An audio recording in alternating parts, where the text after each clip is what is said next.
2025-yilning may oyida Chortoq tumaniga 310 milliard so'm mablag' ajratildi. Xo'sh, bu mablag'lar nimaga yo'naltirilgan va ular ayni vaqtda qanday bosqichda? Bugun ayni shu mavzu haqida gaplashamiz. Chortoq tumani infratuzilmasini yaxshilash, aholiga qulay shart-sharoitlar yaratish maqsadida qator loyihalar amalga oshirilmoqda. Xususan, tumanning ko'plab chekka hududlaridagi qatnov yo'llari-yu ichki ko'chalar to'liq asfaltlangan bo'lsa, yana bir yirik loyiha toza ichimlik suvi muammosi to'laqonli bartaraf etilmoqda.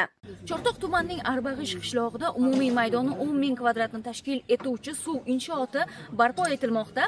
Ahamiyati esa bu inshoot orqali Chortoq tumanining 24 ta mahallasi toza ichimlik suv bilan ta'minlanishi ko'zda tutilgan. Mazkur loyiha boshlanganiga 12 oy bo'ldi va hozirda bizning kompaniyamizga 24 nafar Xitoydan malakali mutaxassislar jalb etilgan.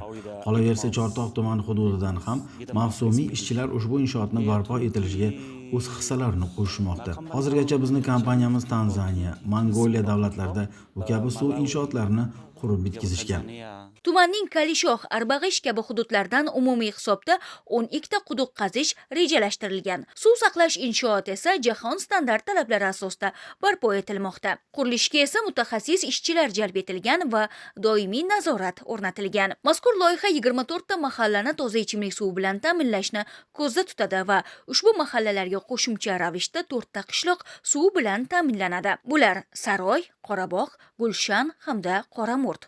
Bizning Henan suv va quvvat muhandislik konsalting kompaniyamiz tomonidan Chortoq tumanidagi 24 ta mahallalarni ichimlik suv bilan ta'minlash borasidagi yirik loyihani amalga oshirmoqda. Loyihani ilk bosqichida Arbag'ish mahallasida har biri 5000 metr kub hajmdagi ikkita suv saqlash inshooti qurilayotgan bo'lib, ushbu inshootlarni o'zi ham loyiha bo'yicha ikki qismga bo'lingan. Ushbu qismlar suvlarni xlorlash hamda nazorat punktlariga ega. Shuningdek, qurilayotgan asosiy suv inshooti tumanni taqsimlash tarmog'i bilan bog'laydi. Arbag'ish suv olish qudug'i 7 ta, ya'ni 5 ta yangi, 2 ta rekonstruksiya qilingan quvurlardan iborat. Qolaversa, Kalishoh qishlog'ida ham xuddi Arbag'ishdagi kabi 5 ta, ya'ni 4 ta yangi hamda 1 ta rekonstruksiya qilingan quduqlardan iborat bo'ladi.